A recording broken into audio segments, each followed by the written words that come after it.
We have Greta now, please. Greta, the floor is yours.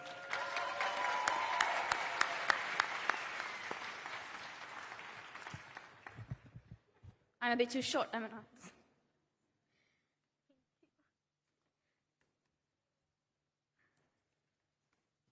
Hello,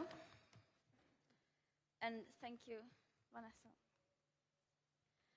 Climate change is not only a threat, it is above all an opportunity to create a healthier, greener and cleaner planet which will benefit all of us. We must seize this opportunity. We can achieve a win-win in both ecological conservation and high-quality development. Fighting climate change calls for innovation, cooperation and willpower to make the changes that the world needs. We need to walk the talk. If we do this together, we can do this.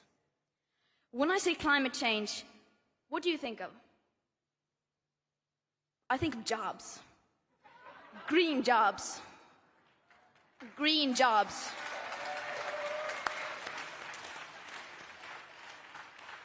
We must find a smooth transition towards a low-carbon economy. There is no planet B. There is no planet blah, blah, blah, blah, blah, blah, blah. This is not about some expensive, politically correct green act of bunny hugging or blah, blah, blah.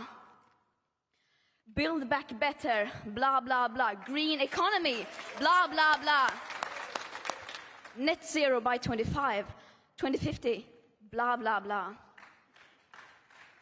Net zero by 2050, blah, blah, blah. Net zero, blah, blah, blah. Climate neutral, blah, blah, blah. This is all we hear from our so-called leaders. Words. Words that sound great, but so far has led to no action. Our hopes and dreams drown in their empty words and promises. Of course, we need constructive dialogue, but they've now had 30 years of blah, blah, blah, and where has that led us?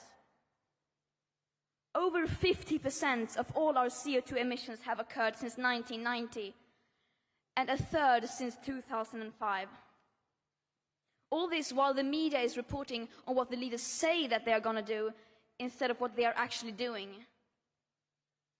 And then not holding leaders accountable for their action, or rather inaction. And don't get me wrong, we can still do this. Change is not only possible, but urgently necessary, but not if we go on like today. They say they want solutions, but you cannot solve a crisis that you do not fully understand. You cannot balance a budget if you do not count all the numbers. And as long as we ignore equity and historic emissions, and as long as we don't include consumption of imported goods, burning of biomass, etc., and as long as clever accounting is one of the most efficient ways of reducing emissions, we won't get anywhere.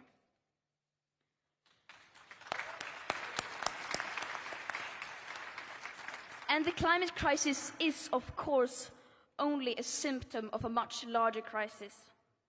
A sustainability crisis, a social crisis, a crisis of inequality that dates back to colonialism and beyond.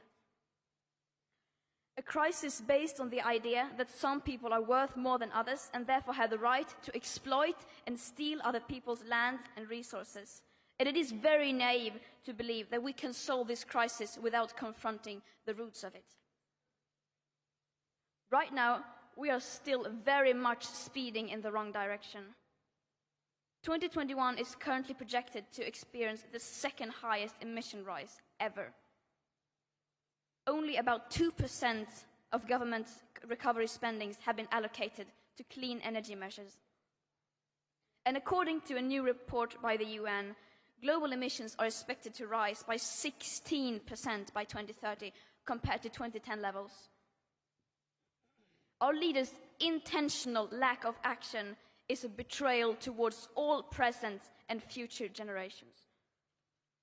The people in power cannot claim that they are trying, because they are clearly not, as they continue opening up brand new coal mines, oil fields and pipelines, pretending to have ambitious climate policies while granting new oil licenses, exploring enormous future oil fields. and shamelessly congratulating themselves while still failing to come up with even the bare minimum and long overdue funding to help the most vulnerable countries deal with the impacts of the climate crisis. If this is what they consider to be climate action, then we don't want it. They invite cherry-picked young people to meetings like this to pretend that they are listening to us. But they are not. They are clearly not listening to us. And they never have. Just look at the numbers. Look at the statistics. The emissions are still rising. The science doesn't lie. But, of course, we can still turn this around. It is entirely possible. It will take drastic annual emission cuts unlike anything the world has ever seen. And as we don't have the technological solutions that alone can deliver anything close to that, that means we will have to change. We can no longer let the people in power decide what is politically possible or not. We can no longer let the people in power decide what hope is. Hope is not passive. Hope is not blah, blah, blah. Hope is telling the truth. Hope is taking action. And hope always comes from the people.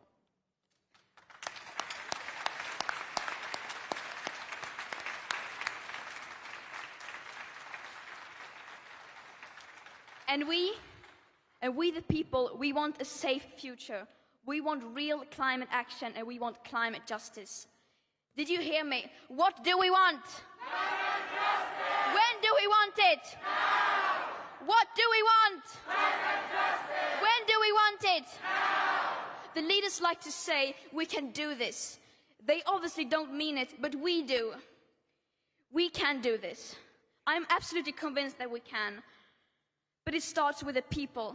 It starts with facing the reality of the situation, as uncomfortable as it may be. It starts with taking action, and it starts now. Again, what do we want?